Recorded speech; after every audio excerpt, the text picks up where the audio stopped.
Habitat 44, c'est l'habitat social en mouvement. Il y a toujours des projets de diversification.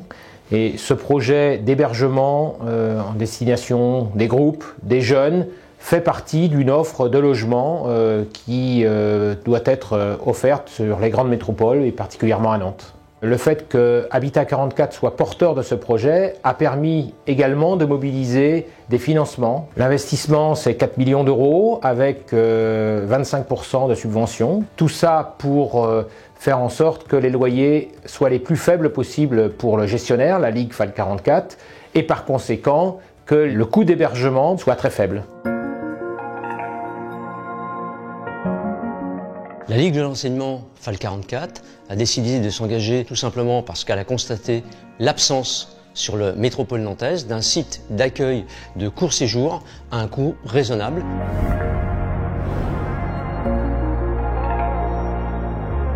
L'ouverture de ce CIS va permettre une nouvelle dynamique sur l'accueil de groupes dans le cadre de classes de découverte pour les enfants, dans le cadre de manifestations sportives et culturelles, notamment la Coupe du Monde de rugby en 2023. Et on pourra aussi s'adapter au tourisme qui est en plein développement pour les jeunes, de type Globetrotter.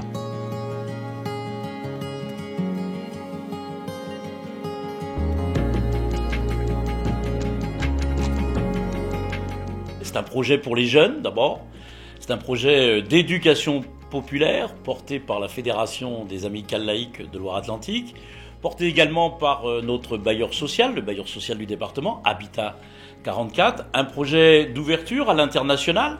C'est aussi un ADN de notre département, un projet d'accueil, d'ouverture, un projet pour tous. Et donc il nous semblait plus que légitime que notre collectivité s'associe à ce très beau projet pour Nantes et la Loire-Atlantique. C'est un projet qui met en avant des valeurs, celle de l'ouverture, et je crois que dans le monde d'aujourd'hui c'est plus que jamais indispensable, celle de la solidarité aussi, et puis un projet porté par des acteurs qui portent haut les couleurs de l'éducation populaire. Toutes ces raisons de fond nous ont amenés à nous engager dans ce projet avec beaucoup de détermination.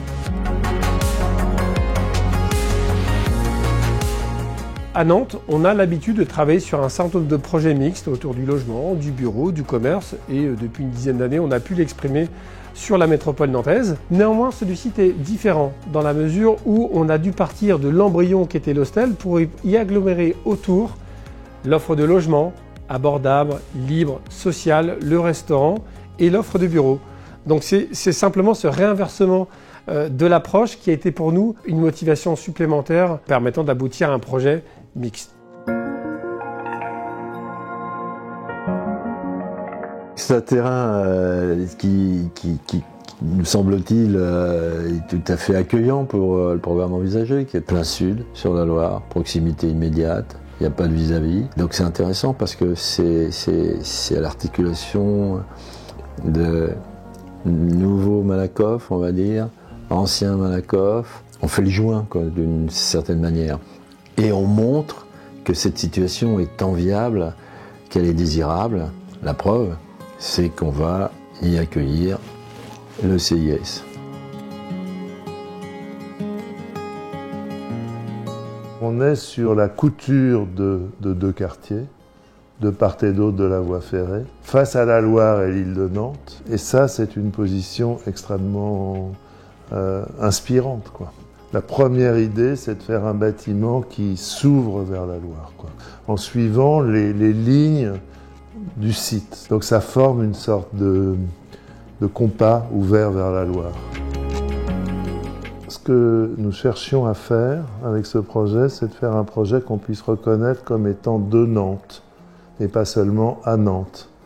Et pour ça, on est allé revisiter au fond la ville et on s'est servi des images de ce repérage pour construire en quelque sorte une esthétique du bâtiment qui soit une esthétique située, de façon à ce que cet immeuble, qui est lié à la forme du terrain, à la géographie particulière du lieu, soit aussi reconnaissable comme étant lié à la ville et en continuité avec l'histoire de la ville de Nantes.